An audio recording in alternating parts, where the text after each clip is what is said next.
اگر آپ کا دل خالص و پاکیزہ ہے تو دنیا کی کوئی شیطانی قوت آپ کا محاصرہ نہیں کر سکتی۔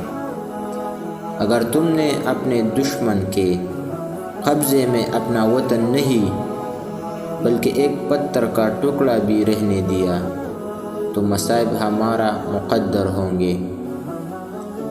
جب آپ کی جان کو خطرہ ہو تو صدقہ دے جان بچائے، مگر جب دین کو خطرہ ہو تو اپنی جان دے کر دین بچائے۔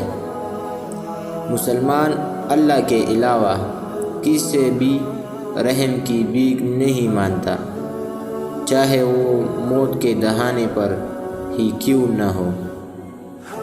قلے اور تحت اہم نہیں ہے، ہمارا پرچم رضا الہی کو حاصل کرنے کے لیے۔ صرف وہی لوگ جو بڑے خواب دیکھتے ہیں وہ پتہ کی راہ پر آگے بڑھ سکتے ہیں۔